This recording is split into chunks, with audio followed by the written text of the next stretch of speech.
judge atem say be wajimi onim nyansa ye kwasia na ye issue arrest warrant on so na court na judges ne say omo be yi warrant ne free no so onko free ah me dey say one make say waiting concern musa na me dey me ever me obey obi say arrested na obi di judge bi atem a judge for no be ka say o match no ana mo dey yam office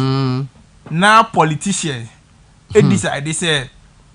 obe scandalize office no by using ways and means and politically predetermined and orchestrated, agenda to remove the head of the judiciary. Maintain judges and magistrates for they have an association. This is a Ghana Bar Association. They haven't said anything about it. President Mahama is almost succeeding in removing the CJ. You are quiet. Somebody has scandalized the court. And the judge attempt afraid judge ni names. Na judge no ye na adwuma wo se bia o chief o ye na adwuma wo na meba adwuma na judge ne ye no so o ye na adwuma ye didi na tem na se ne court ne si nipa no ye ma ni nko free a me fa me be it is their court. And if they want to open the floodgate for people to have the liberty and the license to scandalize the court, I don't care. They can allow that. Tomorrow another person will go and insult another judge. Ni anka say president ne da ho say no dey cheba for enti mo so mo today dey cheba for e be ba mo anka so e be yam enti no mo dey mo si mo be allow na ya scandalize court na can tell us say e serious than muntie 3 asem e serious than muntie me say judge ye na dwuma oti be free judge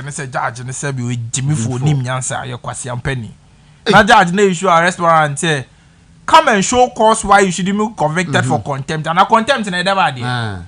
in the first place, what is contempt? Contempt in was send ye beya, yen casentia court no, yen casentia judges, yen casentia the sanctity of the judiciary. Yeah, and can no, ya caso be a judge. Judges no mono sebe. Kind London books near the idea. Judges no moon first no more mono. Among folk who is on moon can you because you barely see a judge. Then so today, and then only the judges,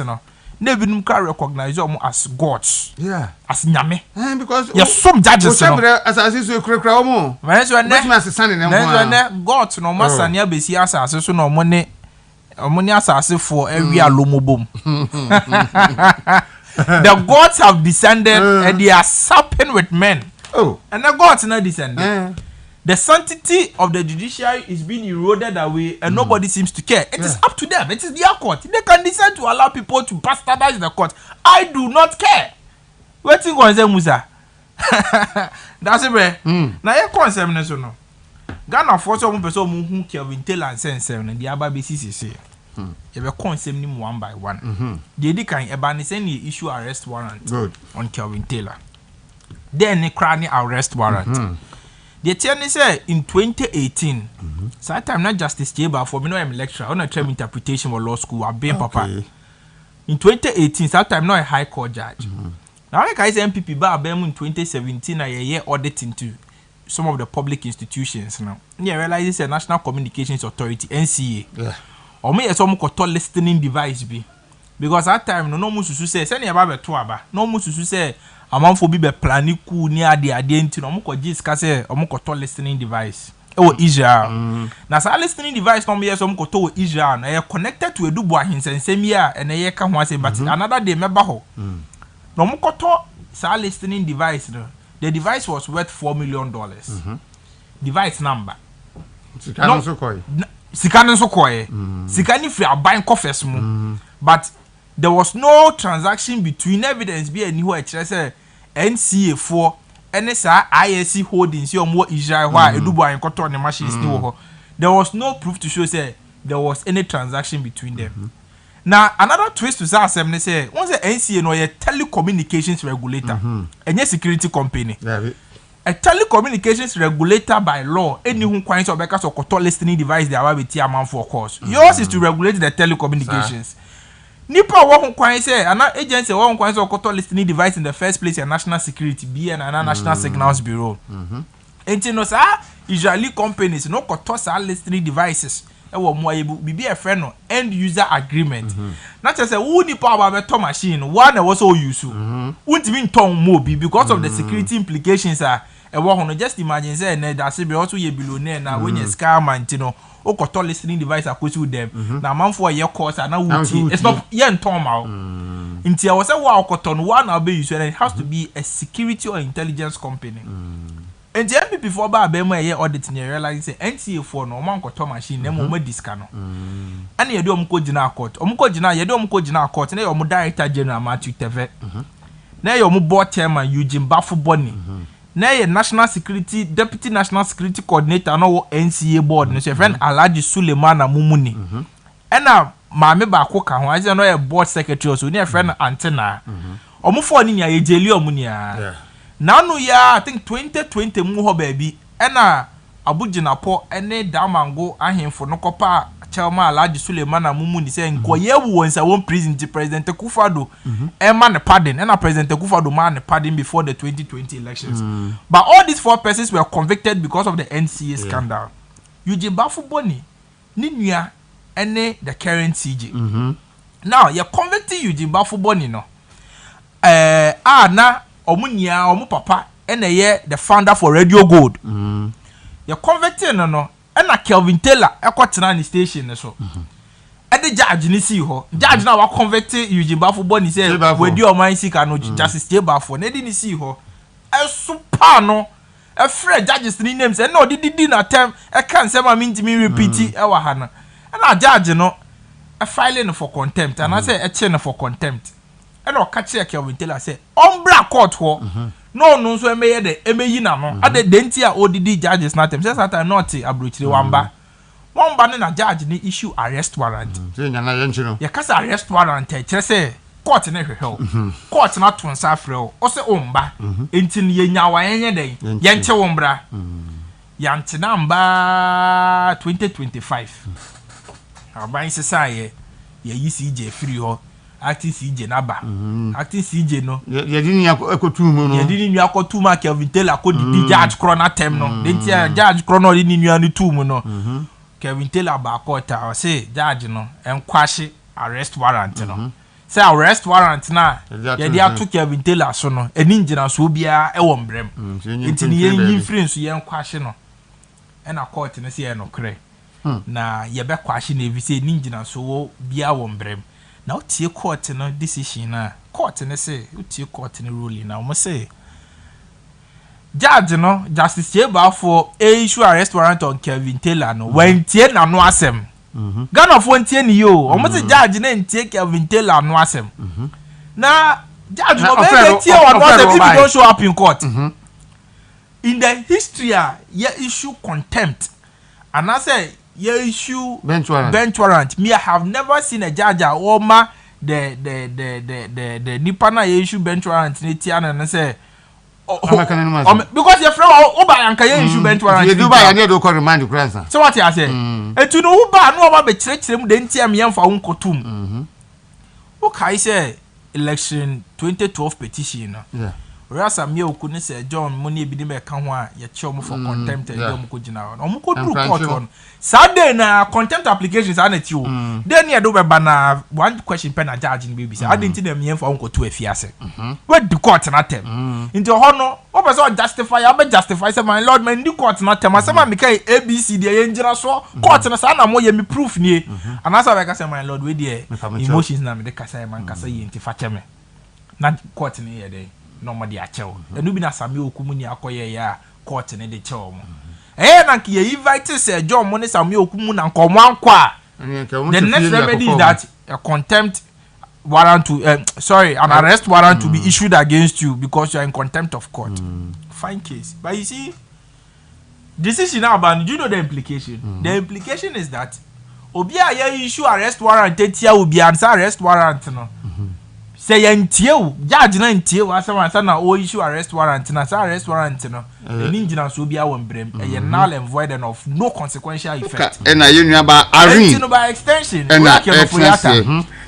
be fe ensem de bebre ene ye ko free range se bia be tie sim bia na ye ko ene finance minister ato forcing eco parliament odi media budget review no ekoye ense wo mu ye nyina ehwe ade ba ko a me pese ehwe ne anwumre kamera se abanwe ba yi no yemmo NPP fo mampanin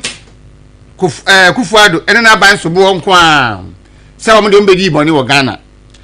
atofosin se wo ba yi payroll aban payroll so enipa be se 53,311 ana wo mo so wo me ghost names na je se aban no ene nipa wo mu no fa ses kan dikwa ebio wasi nipa be 14,000 wo mo credentials cross we yentimi verify wo ho no wasi wo mo abeto omanya omampani akufado amba futuo bi anto akiri na chere se BBC se covid by te said ye nanado danko akufado time covid by ya na obi nko bi manwa ankomawe ankedane butui yebehwe ho nsemaka every day wire NDC nyoma ama omba akonya so no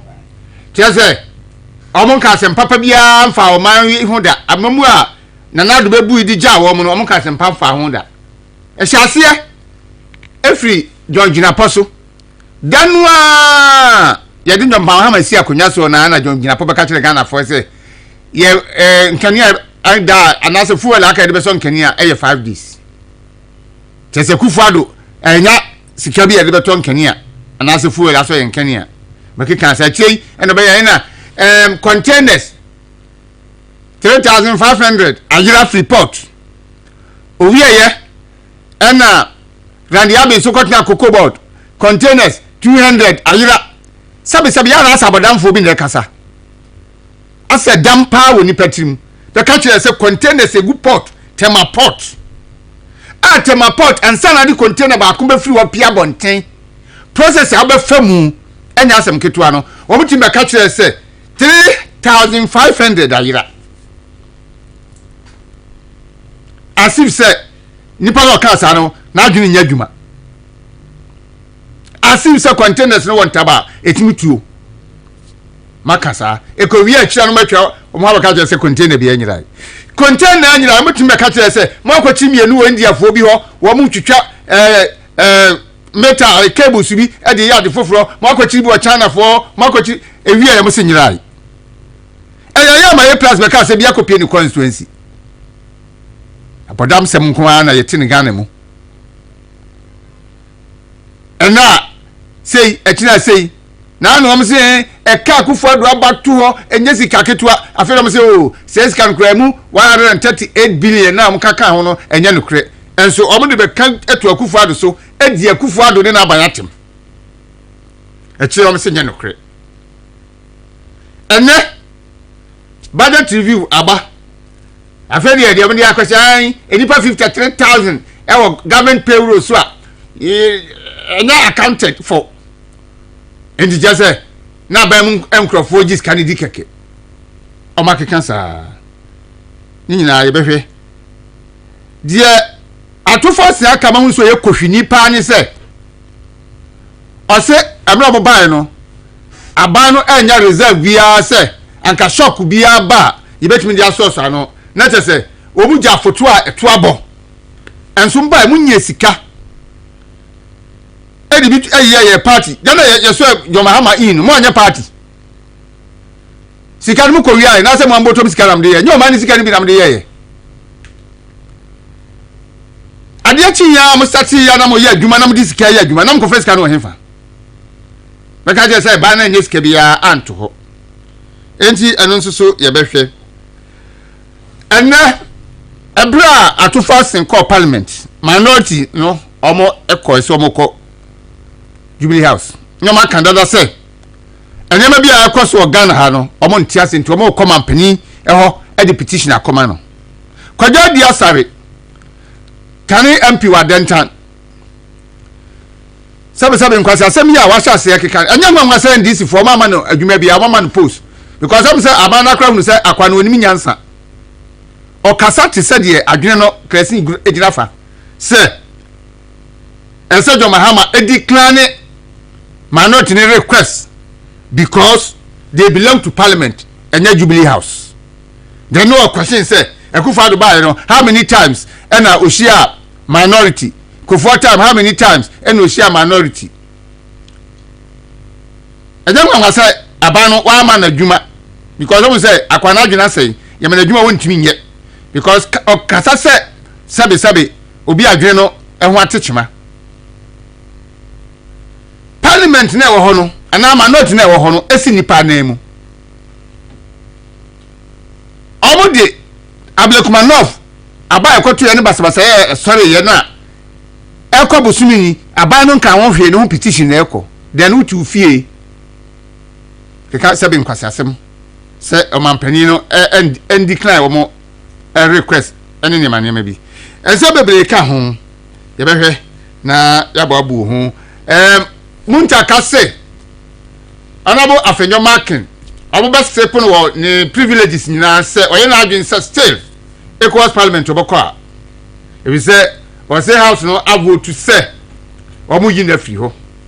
na o de anabo Patricia Agyei na aba na minim ze yo minority majority enti se bibia aba na se ya se minority side no so ewo ma no anu timi ka se o ye pese ye nkrofo we ne edomu ekọ majority for so se di we ne eba ni akabum ne ediko but minim se afede wo mo pese wo mo keka NPP fo no a enipa 88 wo ma ho den ebro 188 no so no enipa 88 ahụ dị mburu 188 so enti o mpese wo mu break wo mu front no na the center cannot hold things fall apart na say o menya kwa yele o mpe enti ene yenyi minority leader ho ne emfa ni deputy measure na nan ne emfa rift emeto o montem emfa eno so ebeka ho asem poka wa ha ye hwe ni mu say Irene birthday girl ono so ba beka yensa enanwumre yi na yadi dwumadi no nyina ahyeso koka akwaba yenia hona muti sen nyameti ase da uradi ase akwasa ba kwasa ba yanhwe mepese yebeli ka ahwe minority omo workout omo kopie mu e wo parliament ehun hia se omo ko parliament sorry Jubilee House say omo the petition ekoma president efa sa Ablekumanov abato no ho na ya hwe ensem huna kododi asare nso eka fa ho so yemfa ne mienu mom mechia ahwefo ne atiefo nyina wontumi na movement mechia MPP mpanifo ne MPP fo nyina na mema dokuya happy birthday. Yeah. For MPP for FA. Okay. And then I got Nancy, no Mama Irene, had also happy birthday. And I met that doctors, any nurses are a war pediatric emergency, I was 37. Say, me wa fa se ne ba ho no, se ne omo hwe no a omo kra na mame no. Okay. Me nsem fata, but odoni sa no ma o maye a hwe se me wa fa se no be ton e wo 37 me da obi ase me do mo nyina ase. Very good. Yemfa yare en kansem ene yemfa yare en silipa ba papa na okasa ye no ye momfa ne se oyare enti okasa mamo mano nhyedan ha adwinsa oyare what you say yare edi nani ena ho brade eduru ho agbina she has destroyed everything. Oh, what destroyed everything. Destroyed everything. Oyare and also per kunya or per position. Or per position unti eya oye bibia or your campaign mood no edu asare or per see a man ejumaye by yare dinani and I on say ono so a on shede ni John Dramani camp or Dufour camp enti asa okasa enko waka ka in kobe bia oka asempa ho na eka nti aye diama no nti se obe use MPP aye campaign no ko fiu no ko chop no ko sayare no ko drop the walking stick nti mom man nhye dan hamosa me se be yemfa yare enka nipa ba o yare nti ahokyira ba nti oye dedi a mom tie no mamom fa ne sa but I feel say ye can 3 arms of government say mentias ye say obi be complain say minority kwa akoye dan wo Jubilee House but president there obetumi akọ parliament enye parliament po judiciary enye president na order say enye de ya afenyo mark enye John Dramani Mahama na aka say sani oma afenyo edi omani no they need to find an antidote to him and now a person decided the role of your friend is saying minority NDC for ECOWAS court cry akokase ma many case on pacho me yenti baby edru ofo say judges na brain no me yen e written verdict I different NDC for come on no kenkan minim judges mienu o ma from ka cho say da ma mesremo Kevin Taylor say ma mun keke bi no munim de omo hu koshim no munim a verdict from the party to them to read ye gina almost said this is what the party wants them to do enti emane nyonwa enti say I don't see any wrong when John Dramani Mahama ako judiciary interfere in the judiciary service and it is the only arm of government every parliament ye dissolve parliament ye elections man crop for baho judiciary ye friend say executive ye elections ye but judiciary ni the only arm set ni tie bia sa na ti no pese ogunu or say nanado eden saka banado no a lawyer oti mbanasi or say a diplomat into a international relations in international law any rule of law or tiasie or no just a communicator now when you say nanado na mama na ni brain nanado even brofo nanado can onya kra kan ma me man nkebi obi otu ko jaga ya eye fairness ye di frifie ye de wo enne nanado shia ne mfefo French fo obeka French oh yes mama obeka dai anje brofu ya obi a utumi dwane call abrofo okotwa ntrochi omu ayawa aso ayesi de okokan nya na oka cha omu so omu nhwe na obeye bi say on comparison oye chenye he did better with the attack chenye enti said noma akoso from January ABC July almost omu ko na omu pese omu tenase de opese oye ni de oye na so omu ko hu na obi a yare ama normal shada ni communication munya abutre mamuma ne bumfu okay why that's it yare yemfa nkani but they have the right to go say osi own receive you omo a what you any right obi antumi nhye no ena Jubilee House na nyane papa dia ena free ball ene ye de bae what you see enti so osi onya governance is a continuum ena government is continuous enti so ontiasia munyanu since January Agbangbagben Speaker of Parliament how many times we call Parliament ye tutu kwa ni yarisa obi e wuso wa yari for medical bills ba nti munyanu the politics of embarrassment ni sa no man hey the time will come na me kan de bia say omo yesa ni nyina emire bi beba omo behu aban foforo na aduma no omo betena se ahwe se na omo hwe TV na de Kevin Taylor no sa time no e de nyame be hiraye na ya toto ama omo na ye be noa ama omo a ye be noa de nchine gu omo di kura nya omo de saa time no na saa time no ebedu saa time ebi mu be pre say ebi ka ko wu kura mra na be for omo because ye di omo ni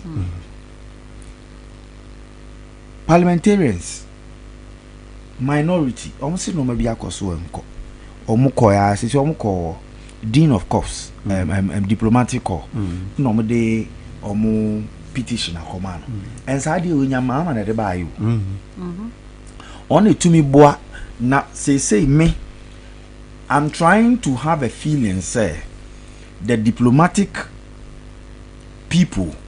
I work room omu boa mama emo we need power because normal obetwa antro kire no these are nkrofo they are intelligent they use data they are on the grounds mutie mahama sisi economy ayedin America Canada sisi anase because mahama den ho akobo Russia for nintina enti yenyai minority no maye eno so mu free parliament what normal ye dey ato yeso ye say sikana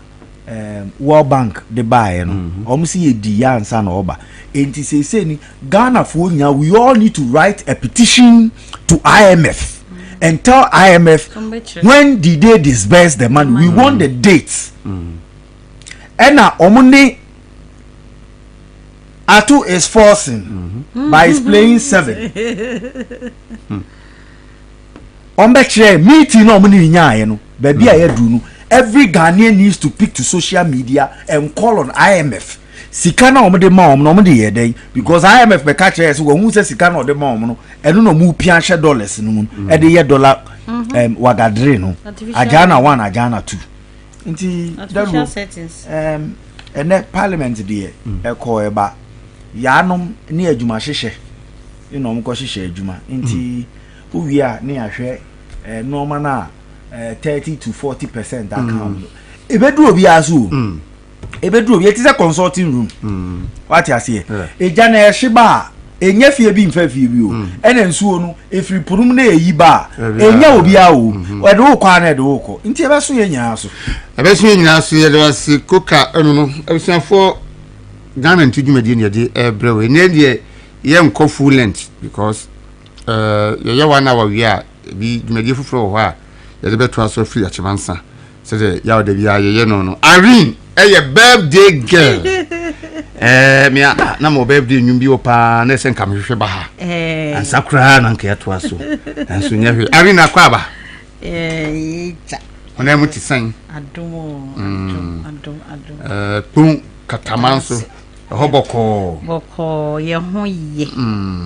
Ye ho yom de nchia. Kese ma munyina o studio ni ne mutiefo ne ye chairman ba ko pe ye incoming chairman ba ko pe chairman to me the governor sa pepe umdi chia e ma munyina ye be plan ye be di birthday no pa la onu de be twato and your birthday before say be koso our country our two free say wo ni free ya bi sinne who ni say Namiado say abrawone de it's ups and down eto bibia enyama ekoyie eto bibia ekofom and they say I didn't go to work I decided say me good then I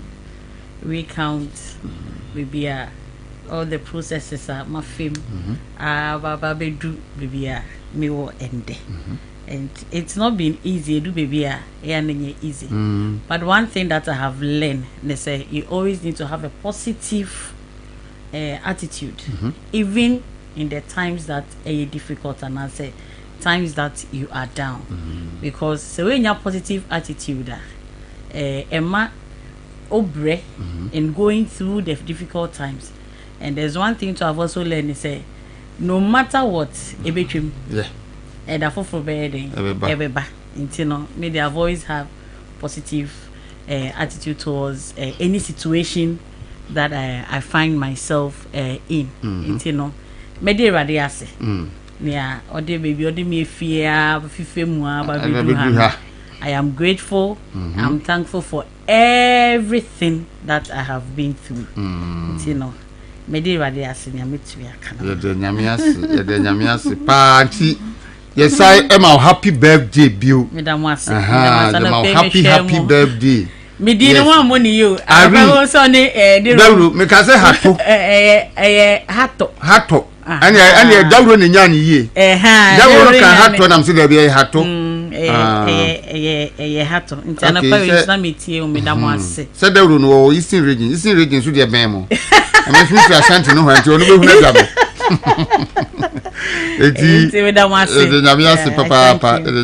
Papa. All right. Afi, yantinsin. Ye be wi anafi. Ye the birthday na awi. Dear a course on the minority cop Jubilee House. The on petition cop efa ayawa so sorry. Ablik Manoff by election in San Mississippi, you know, and what's na yekin. And then the akodwo dia man kwa kan say omuni rights so omko. They say Mahama to a petition to twin because no majumane ho o majumane parliament and Jubilee House. It's here no ansana and they have budget no sir. No me chia yetifo na me chia me constituency Bonkatama so me chia obia all the wings, youth wing, women's wing, chairman, secretary me chia obia chia party mpanyifo so so wo hwe ne call so na na edu baby I question myself say intino aman yourself no and our politics na ye no yet na because say obi be president say na obi a flag bearer we a flag bearer emma wo party members omo na wo di omeni abe pre to me say emma to me na be president say yenya to so aba now be president say pa you are no longer a flag bearer to your party people wa baba be president enye wankasa na wa hye mra ama wo ho ana enye wo party na tenance na atro enye mo party constitution no ina mudi bu oman no iti no oman obi a wo oman ni mu biara e wo ne right say se bibi ekoso e wo man ni mu na se onte ase ana se onye ho nte ase ana se ka koye se ni mra na e govern o man ni nyina enkoyi a wo ho kwan so e de obisa enho ase it is say yakọ Ablekuma North election ye nyina yate ase yate ye ho ase se Ghana have come of age any say ye de ntokwa ne ye de ye fe ne se etutura asem then eba election nobody needs to be beaten because of say oka koto aba it is say yakọ Ablekuma North na se ne esiye and I'm here I'm repeating this the second time your vice president in a friend say oba ye mame up to date she's not even come out to I've not heard it I stand to be corrected unless the office say issue statement to condemn it but me the menti say waba aba be bo ho wa anase waba aba be kasa ho it will be some who say intanka your party members enanka ne esi e wa Ablekuma na esi ye nanka ombe kuma na sasem nyina esi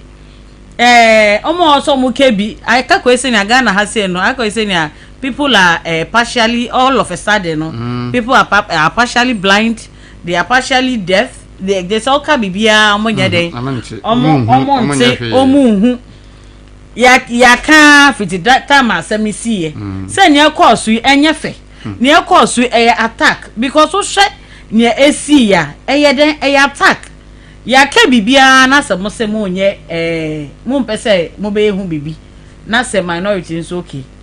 wona wo ye president wona wo da ya no inti ya petition ba den ba be tu enim maybe no na maybe nya ye ka no onte na maybe no o ministers ni fa message nya den be tu wedim inti yan kasa ye den ye tu anamo na ye petition abraka boni be na wasem we asem we e fa he na ye boni assemble na ewom na nya sa Jubilee House yi na ye papa kofo si am some dem impre ko begumi. You see sometimes the things we say in sema ye kan ye dugu ya ye hu fi it occurs unto yankasa na be boy ti so ubegu adie hu fi ina adie we nyo ina adie we de mi chire ina kofa kosi hu wi aka kofa de ahye wechi unnim say ye no me ina wankasa wo de eba wo so Jubilee House we no mo se na nkomo mpe enne de mo se yankeni say minority ne den eko ye fe ne say Jubilee House they bia me ka say MPP is the only party over vision Emma Ghana enye vision and say enye ni swadi hu na say ye papa kofo didn't see the need, so let's put up that your friend is saying presidency way ya ye be di ejuma ni we bibia eye den ewo hɔ a anka ende no omo benya bebi mpo aka kotena mpo ya ka say the petition ya ka ko amamomo it's no mo ke kasa nke di say president general anka onye den on pami omo sa do mo nya Ghana fo ye MPP fo no ye nya Ghana fo na ye nti on my way mu ina ayawa asudie you see you make us say we are not truthful. Yen kan no kre yen di no kre and ye de sa suban no ekọ amanyosem mu ye de kọ amanyosem mu nti ye de kọ amanyosem mu na eye den ha adwen eno nti na ne NDC na say ne obi be feel say identity minority anka Jubilee House on one kwampo na osu to me say obekọ ho say minority say minority one no want to me some be called Jubilee House ho say minority sign is saying it is the petition no kaka koma ye fe ne say president na some mo ne ho ne feel say eni say president neje or eni say omo hearing opportunity to listen to what the minority are saying na omo kan ho no say president na omo pese omo set no Omunka who say Ochinebinu, if the same thing is being used against them, they shouldn't complain. Me a vindictive person. But akaka ko yesenya amanyo semnu, you need to remind people of inyame bia anase kwan bia mo yede omo boy yede eto ho. That is why history is there to what? To guide us. Well, it's no near omo kanedie. Ebeye den ina enne hwe o se minority need to me say the your petition makoto president ni na your friend is saying the judiciary wo ho kwan say on be ka kire Kelvin Taylor say on fa ne ho nkudi odidi mpanifo atemfiri hwe Ghana ha ye nyina culture wise we frown on atemidie. Christianity frowns on atemidie. Yenuanum Islam frowns on atemidie. Tradition obi antete ne ba mfa atemidie entete ne ba ofie anka ya tete ye ma ofie de atemidie ye den etete ye ho obi antete ne ba ofie. And people don't even want their children to associate themselves with Uncle Mumwadi. Adenti in a year per because we all admit say you're wrong. Nebane sen and ne obi bet me for me papa. Obi mame. Obi nya ba. Ono feel say nya ye me tan wasemi nya numu say he feels say he has the right. Obefo obi a wenyin se wo papa. Waba brase wo maame na wudi na si ho na wudi na tem for what reason or your den uti pen no nipa no nipa no me count ajeni ye politics ba ya mama ma politics aye unattractive sir. Why?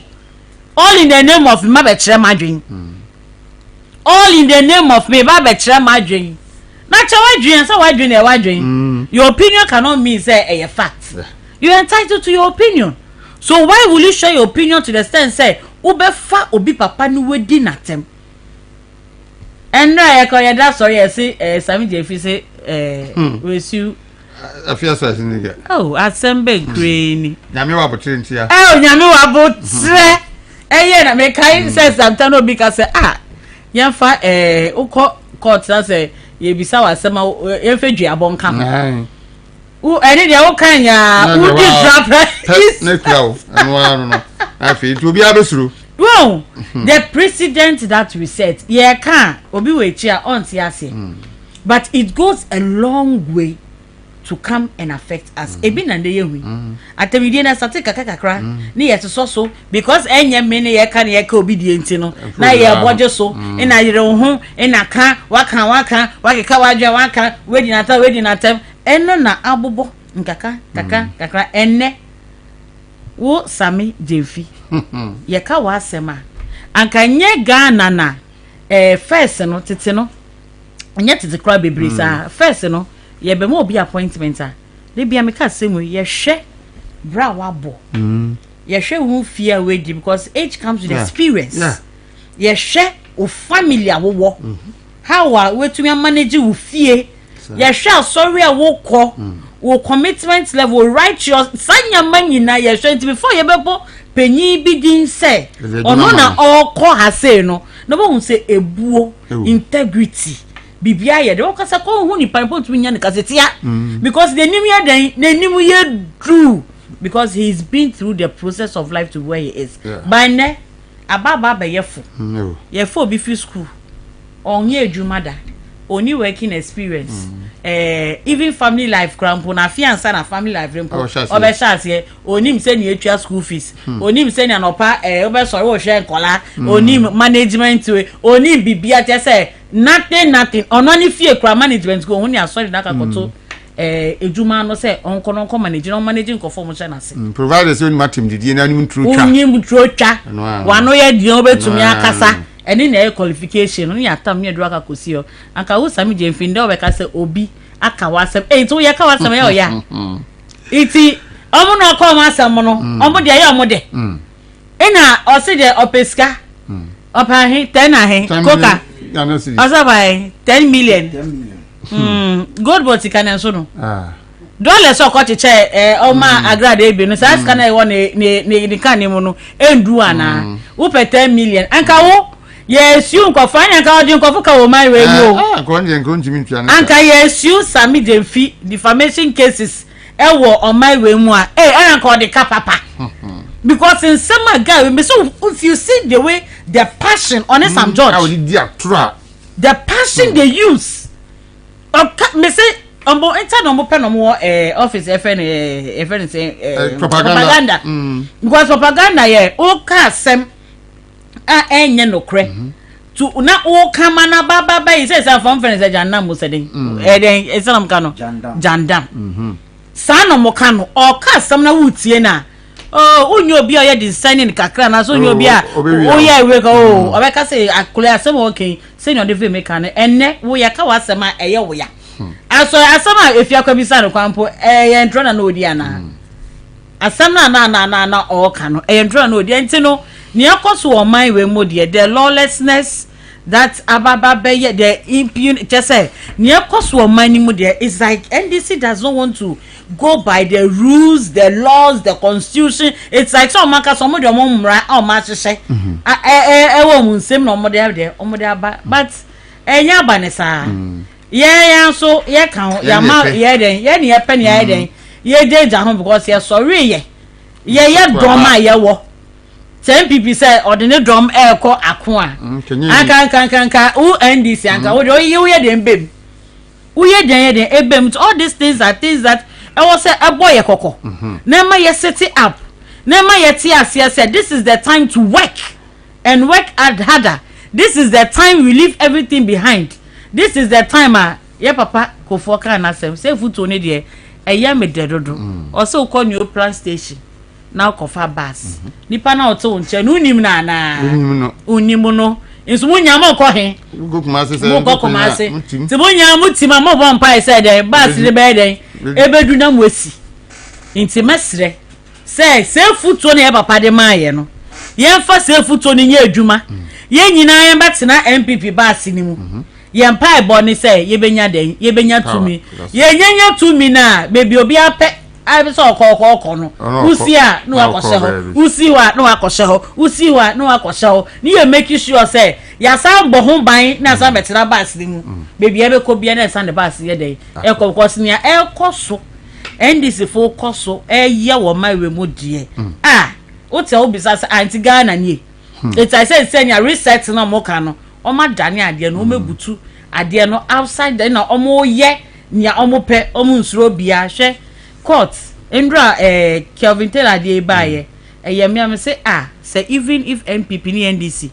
ye political nyama the only place that is safe bet me be gina ho aka say hey we fatu ha we gina ha omumpo na nne yo it's how safe are we because so far no Chief Justice asemi so far no asem bi be ko bia ya boegu. But these were the same people who were complaining. But forgetting say your ex-president Sanado no endo na make a change this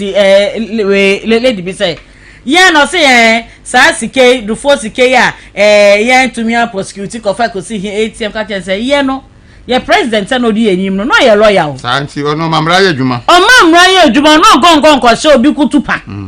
ono your lawyer into ni law ni proceedings ni ade but eno crampo no say we fear bemu governance is continuous. It is a omai no ni obi enya enye MPP government oni obi enya. It is the state. It is a MPP government in Hobiona NDC aba. It is mandated on them to look for the evidence and prosecute the person. Oh, to man make I say because MPP and prosecuting the panenti no. Who judge so no fa ni hu nya den. Enko di ntame wona moti asese. Mo na mo siese mo akọ school akese ni ade no wonder mo omo we mo na efene say fake efene say degree ni ade doctor si ade oh why dey MPP mu you never say this to the MPP and this for minim say sanyama na edo ko square o person ye for doctor na ko you don't see this kind of behavior in the MPP. Because MPP will bring out the best in you. You be a unsuya, not person MPP Juman, person you'll be forced to go through school,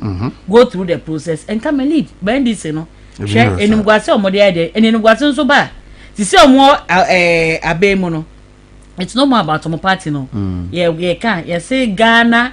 this, that. Into your Ghana here. You can't. Ebi cow because enye mum ka say NDC ekuo no na obi aye den akakwe ka say Ghanaian minister Ghanaian so and so Ghanaian this that no mu de num guase ye den bre oman no nti e be say all these things are signs ebe ma MPP for say hye den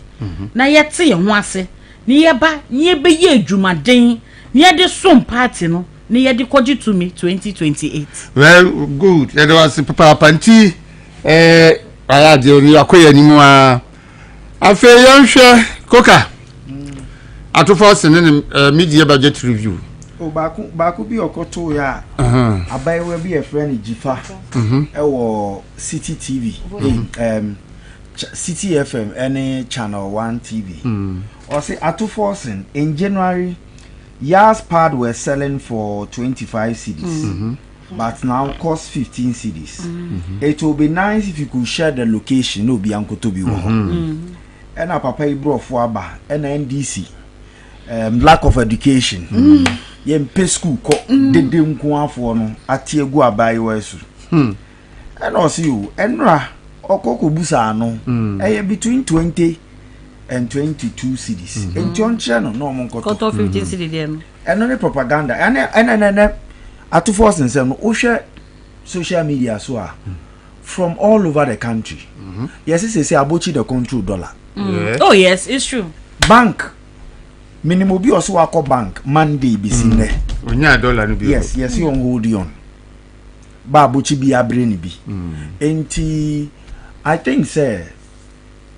o ma mi ewu. Now see wada a lot of people are living and you see there ya say omo nya adwuma do so omo no mo yewe omo nya adwuma na ombeba loki abebusa o bread and butter no omo na social media things hu obiam ponsa eti social media so di matem na me de okamia me de chef fridge mu mre de beba me responde by ne de me responde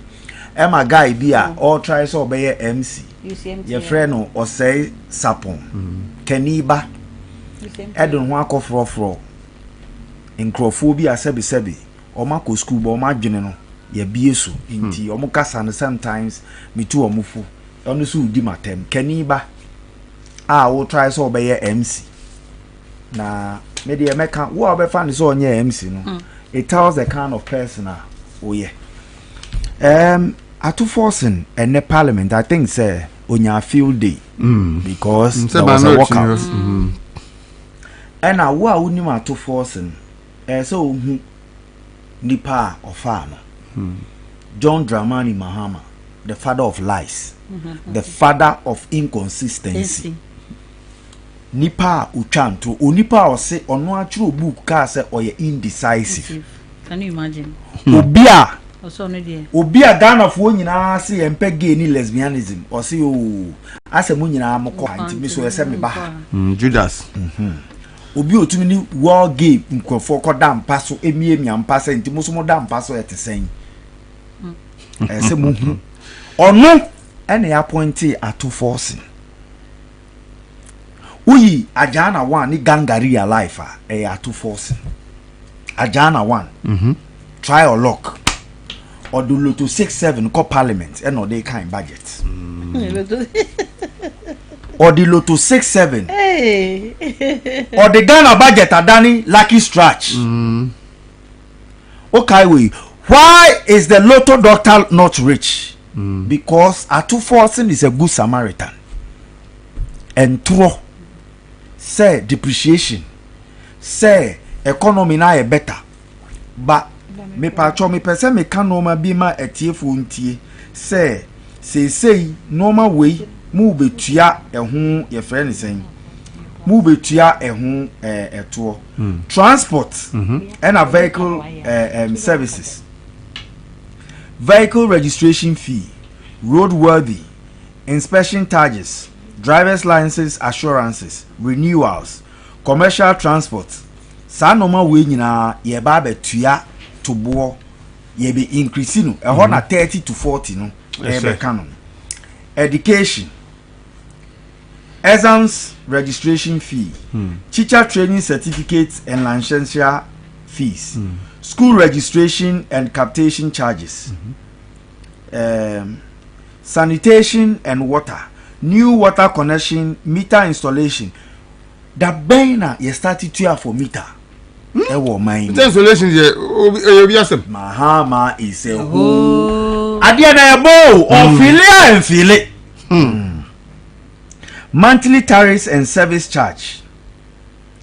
energy and petroleum, electricity tariffs adjustment, PRC quarterly prices revisions, utility connections and meter fees, immigration and citizens service, business and regulatory service, health and medical service, infrastructure and toll service, ICT and telecommunication, security and identity service, legal and judicial services, the other government fees and say be ni wa andama ma be free be ni wa one shekwa 2028 answer na ubeto abakra ji so otu aka 2028 enyem nwanwa se mahamba beka sa answer na ubeto aba no bisa anasa obeka se kofa water bill certificate nya echo so wa mudie munim papa na munini dia agro mo se osua nyansa no yes osua nyansa hu se Ghana for na so otwe o mase because for 2 consecutive time more rejected and he is now back to punish you. I don't think say budget na di mpuntu obi abeba. I don't think say budget no e di bibi papa bi abeba Ghana. Kwan na o se omo ye any kwan na o se omo ba abeye no me mesre Ghana ni bia say kwan na ya bubodin no journalists ayama musika mo didi asese bloggers no ye adwuma no mo nkọ kwa no so nkọhwe kwa no nyina because NDC betwa kwan ayaye dada to ho answer be ka kirew o ma start here documentaries of kwan ayaye no adachi on be yise no ma ya amamo so ma yibida group obo na ya gusu kota kama obako na ye muma na ayi tapila kura nkosi sumpo enti Dasebre me bibia ni ho me because or starting intro na say yes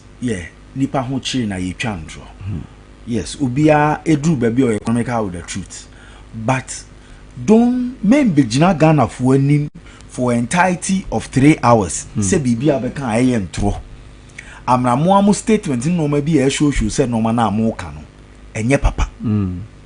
you can't run the economy you can't do anything. The economy will expose you. Economy to me enko for NDC internal elections, as aspirant, ebebo. Erwasi, kuka eno Irene. Na me de bibi o wa mentiasi. Mentiasi na sense e ba ne sen na minister ya fa ne pen. Wabe ye juma pen na ye hu wetu ya ye pen eba ne sen na musenya akwenya na musa repeat the same person me pa cho constitution no na ye de ebu o man no ya cho baby say chinchina chin tie mobi ye juma last 4 years na say okona usamasa ni pana na beto ya so ana enimsa seriously I don't get it because yeah papa to force ejumei waye bida as deputy ye hu ni modern den ye hu ni modern bo ye hu ni omo time no mo ye den omo ye then yeah to force ya no say they are not going to introduce any cover go see no in some kese they be ameka say if you are not in a certain situation or you are not in a certain circle susu kasa na uni honu nim ne wo ho susu na ye den na kasa endede na aba hisi mo je se enyama na ye ntua ho credit ade nyina no enne pedi bitua omode ba be hye ye ko ho enyom no mo say BP government ye insensitive no yes ye insensitive o ye na ye free education ma ye no na ye say Ghana ska no ye mpese ebeka koye den ye wa ko hye one sector ye pese ye biem na obi aye den etunya ho mfaso nti no ye de be hwe ye ma e wo school oba ko anya do sa process nin ko ande a o man ni be den e be fa ho ka na oba no so aye den so that obi akole bi anya den anti na fie man dey say sika oni nti o de be ko school ye papa ko fon so nyanse mu no ko school na aduane enka ho a ye na de sua na aye den nti en fa no nya den enka ho ye nyama we nyina se be ma temamfo no ma aye den omo ho he omo kakra enso no ye se ye insensitive na nipa na waba na sisi nyama na ye ntua ho ka na enne no se ye mbetua ho ka no de say ko mpacho no be friend so no ye de en ono no oyede en ye catch Ghana for several times say ni pay ya wa mani kofie enye bi fufuro bia na ode ye den ode ba obetumi a akiema na kwenya no ye den oyeye ye ke bia kire mo se da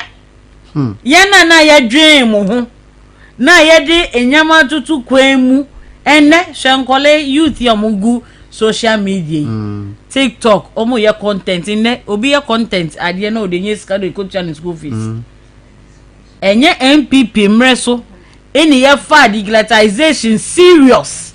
edisi ye ni so say ye bema ye fe ni say digitalization say the we are ko ni with technology no ye de hu be jim ya tutu nyama ye na ye so ye nya sa leverage no on the international way a anka ne hwe djuma bebere create amom ni nyina kwa na Ghana for say MPP and sensitive enti ne ya be ya awofo no musu echo registration fees any ade no mo beka som no mo ye de ya na Omeka some yedena because we sensed that the alternative was totally empty. We kept on telling them, say, more famous say MPP, mo yen ye bet to me dem wa call boy, but say asa say no so. Mo say that mo ma atu forcing. Any ne NDC free abai na hwe ne omo ye omo so. Omo be how many months e dey ben policy pan e dey ben papa bi in omodi abon betumi esi omobo say ye buy ye this few months this and that is what we have been able to do e dey na home de betche there is absolutely nothing here MPP jai no eno anomu didi hu dollar semi amuke abochi na ekra dollar no abochi kwa wa hondi posting Bank of Ghana and that is the truth and that is the reality ye ka mo se ma ye nka ye kana musio na dollar ba $10 ba anapa mitie business man amubo ni way you know osenya sanere en ampanso enye sanete okofom a enye sanere ete but 78 million no budget first budget omo kan na omde ko share kwache ofosu office no aye juma o ma this benzin ye o de wa nya se ayi Eugene what do you watch mo amanfo ese so ma wo into no wo media you see all medias bebre na journalists are not asking the critical questions now who TV now journalists be besides say na brawe or ye panelist na say or ye political activist and so ye I do the 78 million they are not asking their hard questions. They are not going out there to investigate. They are not going out there to go to to do their checks. They are not going out there to do nothing. Nietiane say journalists be quite to meet na dana me share interview bi na journalist say in say yes say when she was question no afi ohun baby a che say onu konkra fact no just that the producer trauma na say ya ka to ntimo say nipa ne ba bisa ni say because na bisa questions ni no utumi bisa no I do fa onwedi itironia social media am di koye nyom di koye am ko keka ato force ko to pass no media it was expected media ni end is funye ende nyina no it was what expected because obi a we hu so da no ene no ba we hu so da no e ma na kwenya no kwa e ma no 2 years ye papa ata so ansa no ade ne 4 years SMS ni nyina echi no yenkosi aga nne ye de 1% D levy me won say D levy ade Ghana for ye anyway I say ya u bo obi ekutia u ye nipa na wo kan ya asan be kokko yes na ye den so be den obe kan ho aseba minim say emi omko na choke biwa aferi ombeka say oh ho baby edu die it is for no ye de enye it was expected enye de ade oman ombetumi ade ombetumi di oman nim ayeden aye bibia nti no sa budget ade omkoye nyama omde ohaw ina ayeden asamba ba beto yeso nothing has changed in the country the way no sa and now they are compounding your fenison on it omudi bebre yeden some dey say call education sector awufu osu omutua ya na ya mu free no na kofa kosi hin sisi a mutua sisi you going back to the old system oba enya certain grade a onya kwan onya so a kai me cousin bi onya every girls there no me anti top blocks trap blocks enya some keto ko so ye kwa ansa na ye fa me cousin school sisi we are going back to that system we are going back to that system and I mean I was science school omo ma kwan nyame admochina a friend was say baby omodi omo box kwesinu krari so muntu aka ayo wa hwe aka chobos room so da be de ye di uns ye ko school chobos room na say cadometries no ho a friend ye say anu no omuntu aka say ya 30 cities wa hwe na wo de 30 Ghana ansana dia it's a chronicle school na conference of fancy and ja me send this card man so ntimi e to we ya obenden kile ntuan so ya ba ko ese no so ntua intend is for the dear nyamri e be fam ina uni bibi 4 years ya na minwa ko kaka bibi say nkofu so me omunkosu ya hwe o ba be kire wo say. Then I was trying to quote something in the Bible. I'm still not getting it about obia okoye hunhum bia okoye bibi mo pame no okoye oba na de hunhum 7 sister oba na utunu a okoye de hunhum akese enso e kan no entini sana baba be sine ye mo koye no mo koye no mo ba no mo kobo mo won so mo ba ye nyama na first time na omu fi abem no mo ye so mo ba no ene no ma cha se omo ye ne ntem ansa na 4 years even 2 years nimpa eden aba intino wasanka wo mo koye no makobo omo de ekukuda hu bako 7 akomo no ma be ye ko hu da Ghana fu ye nye hu hwe e say ye say MPP ye wotema ye dwen mo ho ye be se ye no bia ho tono ye be se ye Ghana edrum pempensu bia wa wote Ghana ko se me ye Ghana ni me ni ti say me ye Ghana ni na mo se mo mpe say da ho 7 aba be ka ho plus onu ankasa no ko no o de aka ho interference be toki ye ko ye nye ho hwe edo asi ensuafo ya bla no so ansa ene eye edakese ema arin ene eye ni birthday enti koka arin birthday ye be din yasere yakọ nti ye ho mo kan kire we are see nyankopon e wo sane obu ya ena we are see asemba ko ameka no se obi a wo ahobrase masom no nyame wo kwan opegya no ebia na obi nim Irene start MPP adwuma nyene ena ye ka bon akatamanso ho no opeso hu se wo car no brakes ne ya sa kwa no so ne na so fa because bumper to bumper I tell you traffic boom ena wo free traffic no muso a portals no obetutu asa ya sheda na ye tutu bon what ya say ba asa oba che time a opie eba ebeye adwuma fakako ena adwuma o ye enye se sika bi wo constituency ana party office no dey ba o osan wo ema ku a ene ema ni and everybody say she's peace and she's speak MPP she's peace and boy MPP who dey room okay na nyame nhira no mo no ho amen may this year be her best year amen and may the Lord in his own wisdom lift her amen na juma ebedadi amen na ye kan de bia say politics emma no ye mo ho ban wayi nanim mi hye se nyankopon mo no ho ban na eda ne beduru a ye twasa no obegina ho na na juma daddy happy birthday all right thank you Emma happy birthday thank you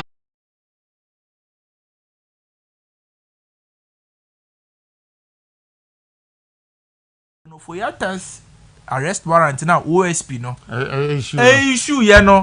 which means it is in contravention with decision na court no the aba ndra no enti kano for yata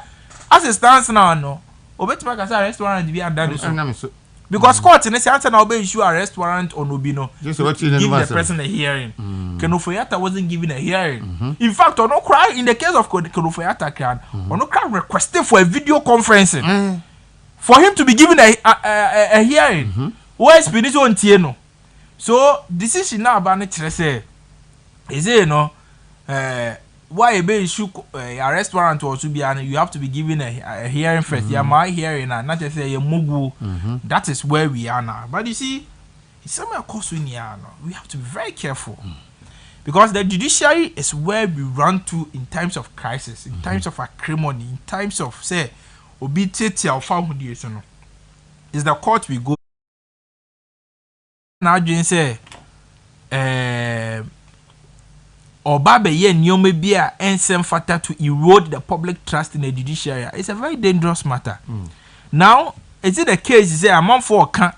matisa among for ka say Is it the case that the court is trying to trying to make insult legitimate? They say the sign of the Are you trying to legitimatize insults and attacks on leaders and Hensema Kelvin Taylor akafa or change wasn't it a fine opportunity